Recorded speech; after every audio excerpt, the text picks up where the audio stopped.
নমস্কার, আমি শ্রীশেখর ঘোষ বলছি ভাগ্য বিচার চ্যানেল থেকে। আজকে আমি বলছি 2024 বছরটা কেমন যাবে। এক্ষেত্রে আমি রাশি ধরে ধরে বলছি না, এগুলো পরে বলবো। কোন রাশির জাতকদের কেমন যাবে সেটা আমি পরে বলবো, যে রাশি ধরে ধরে তখন আপনারা নিজেদের রাশির সাথে মিলিয়ে নিতে পারবেন। সার্বিকভাবে বছরটা কেমন চলবে 2024। প্রথমেই বলি 2024-এর প্রথম 6 মাস, জুন মাস পর্যন্ত খুব একটা ভালো আশা করা যায় না। এই কারণে এই সময় নানা রকম দুর্ঘটনা, হানাহানি, মৃত্যু ভয় নানা রকম ভাবে এই সময়টা কাজ করবে। যারা বাণিজ্য করেন তাদের পক্ষেও এই সময়টা যে খুব একটা ভালো যাবে এমনটা নয়। এখন থেকেই তার কিছু কিছু প্রভাব পড়তে শুরু করেছে। উত্তরোত্তর বৃদ্ধি পাবে বাজার দর, উত্তরোত্তর বৃদ্ধি পাবে। যদিও সামনে নির্বাচন আছে, কিছুটা নিয়ন্ত্রণ করার চেষ্টা করা হবে, কিন্তু তবু বাজার দরের ঊর্ধ্বমুখীকে রোধ করা প্রায় অসম্ভব।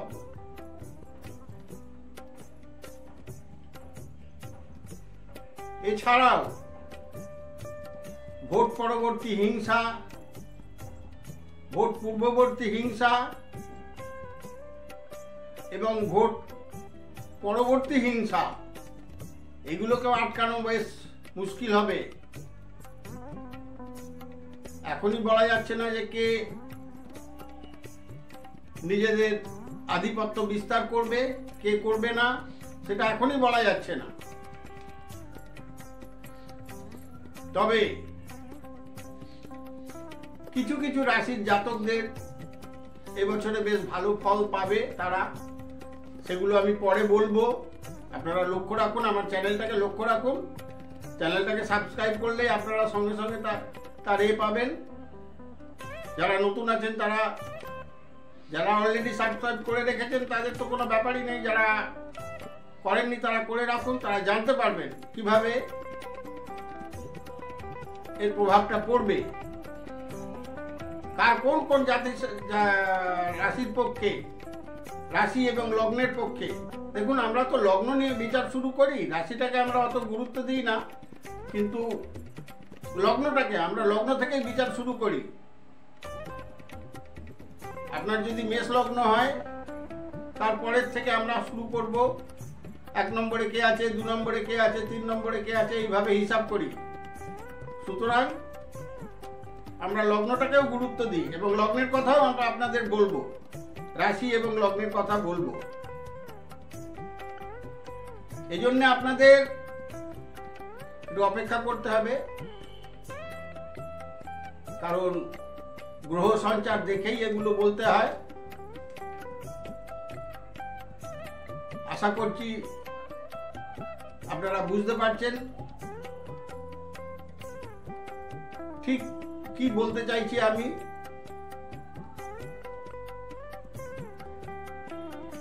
এবছর কিছু মানুষের আর্থিক উন্নতি সম্ভব, আবার কিছু মানুষের আর্থিক অবনতিও সম্ভব। শুধু আর্থিক অবনতি দেখলে হবে না, পারিবারিক হিংসা, সমষ্টিগত হিংসা, জাতিগত হিংসা বৃদ্ধি পাবে। এগুলোর প্রতি সতর্ক নজর রাখতে হবে। এই জন্যে আপনাদের কাছে আমার বিশেষ অনুরোধ, আপনারা সংযত হয়ে চলুন, তাহলে কিন্তু অনেকটা নিষ্কৃতি পাওয়া যায়।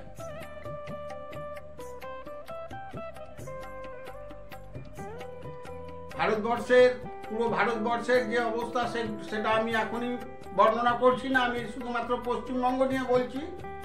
পশ্চিমবঙ্গের ব্যাপারটাই এইরকম হবে। আপনারা পরবর্তী ভিডিওর জন্য অপেক্ষা করবেন, আমার চ্যানেলটাকে সাবস্ক্রাইব করবেন এবং লাইক করবেন, কমেন্ট করবেন, জানাবেন, তাহলেই আমি আপনাদের উত্তর দেবো, পরবর্তী ভিডিওয় উত্তর দেবো এবং পরবর্তীকালে আপনারা ফোনে সরাসরি যোগাযোগ করে নিতে পারবেন। সেই ব্যাপারেও আমি আপনাদের ফোন নাম্বার দেব।